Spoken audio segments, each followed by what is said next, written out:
রাই অনির্বাণের সুখের সময়ে বাধা হয়ে দাঁড়ালো এবার কোয়েল। হ্যাঁ বন্ধুরা, ভিডিওতে লাইক দিয়ে দেখতে থাকুন। নিজে ক্যান্সারে আক্রান্ত হওয়ার মিথ্যা গল্পটাকে এবার কাজে লাগিয়ে অনির্বাণ এবং রাইকে একে অপরের সাথে কিছুটা ভালো সময় কাটাতে দেখে কোয়েল যখন জ্বলে পুড়ে ছারখার হয়ে যায়, ঠিক সেই সময় কোয়েল বলতে থাকে যে এবার এমন কিছু আমি করবো যার ফলে কিনা অনির্বাণ আমার কাছে গোটা রাত সুরসুর করে থাকার জন্য নিজে থেকেই চলে আসবে। তখন আমি দেখবো যে তোমরা কি করে একে অপরের সাথে কোয়ালিটি টাইম স্পেন্ড করো। রাই, এক্ষুনি দেখো আমি কী করছি। ওদিকে কথা বলা মাত্র কোয়েল নিজের রুমে গিয়ে তীব্র মাথা ব্যথা যন্ত্রণার মিথ্যে অভিনয় করা শুরু করে দেয়, চিৎকার চেঁচামেচি করা শুরু করে দেয়। ঠিক সেই সময় দিয়া ঘুম থেকে উঠে কান্নাকাটি শুরু করে। আর ঠিক সেই মুহূর্তে অনির্বাণ রাইকে বলতে থাকে যে কী ব্যাপার, এটা কোয়েলের রুম থেকে চিৎকার চেঁচামেচির আওয়াজ আসছে না, হঠাৎ করে এই রাতের বেলা আবার ওর কী হয়ে গেলো। তখন রাই বলতে থাকে যে অনির্বাণ এরকম করে বসে থাকলে চলবে না, আমাদেরকে তো এমনিতেও ডক্টর অ্যালার্ট থাকতে বলেছে, কারণ যে কোনো সময় যে কোনো সিমটমস দেখা দিয়ে ওর শরীর খারাপ করে দিতে পারে, তাই আমাদেরকে সবসময় অ্যালার্ট থাকার কথা তো ডক্টর অলরেডি আমাদেরকে বলেই রেখেছে। তাহলে আমরা কী করে এতটা কেয়ারলেস হই বলো তো ওর প্রতি। ওদিকে কথা বলা আমার অনির্বাণ বলতে থাকে যে তার মানে কি বোঝা যাচ্ছে যে এখন আমরা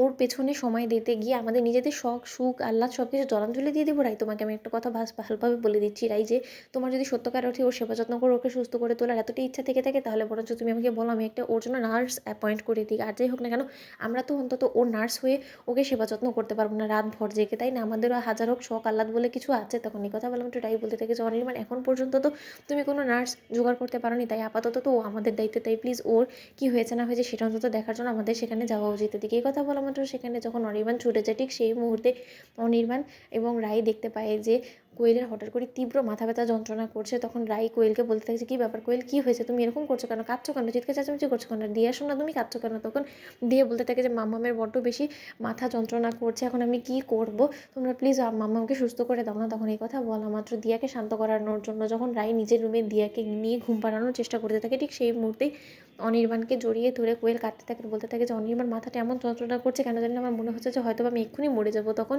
অনির্বাণ বলতে থাকে যে দেখো, আমাকে জড়িয়ে ধরে তার যাই হোক না কেন কোয়েল, তোমার মাথা যন্ত্রণা করাটা বন্ধ হয়ে যাবে না, তাই না? তুমি প্লিজ আমাকে ছেড়ে দাও, কারণ নয়তো বা আবার আমাদেরকে কাছাকাছি দেখলে রাই ভুলভাল সন্দেহ করতে পারে। ওদিকে এই কথা বলা মাত্র রাই যখন সেখান থেকে উঠে যায়, ঠিক সেই মুহূর্তেই অনির্বাণ এবং কোয়েলকে সংস্পর্শে দেখা অবস্থায় রাই বলতে থাকে যে কী ব্যাপার, কী হচ্ছেটা কি। তখন অনির্বাণ বলতে থাকে যে কোয়েলের নাকি যথেষ্ট পরিমাণে তীব্র মাথা ব্যথা যন্ত্রণা করছে, এখন আমরা এটা কী মেডিসিন দিতে পারি বলো তো রাই। তখন রাই বলতে থাকে যে কোয়েল তুমি একটু রিল্যাক্স হওয়ার চেষ্টা করো, আমরা বরঞ্চ চলুন হয় ডক্টরের কাছে নিয়ে যাই তোমাকে, সেখানে অন্তত ডক্টর কিছুটা হলেও তোমাকে ট্রিটমেন্ট করে দিলে হয়তো বা তোমার ভালো লাগবে। তখন এই কথা বলা মাত্র অনির্বাণকে কোয়েল বলতে থাকে যে অনির্বাণ প্লিজ তুমি আমার মাথাটি এরকম করে একটু টিপে দিবে, তাহলে হয়তো আমার একটু ভালো লাগবে। যখন অনির্বাণ সেই কথা শুনে মাথা টিপে দিতে নেয়, ঠিক সেই মুহূর্তে কোয়েল বলতে থাকে যে হ্যাঁ কিছুটা হলেও একটু রিলিফ পাচ্ছে, এরকম করে দিতে থাকো। তখন রাই বলতে থাকে যে তুমি কি তাহলে গোটা রাত এখানেই বসে থাকবে। তখন অনির্বাণ বলতে থাকে উপায় কী, তো তোমরা ভিডিওটি ভালো লাগলে শেয়ার করে সাবস্ক্রাইব করতে ভুলো না।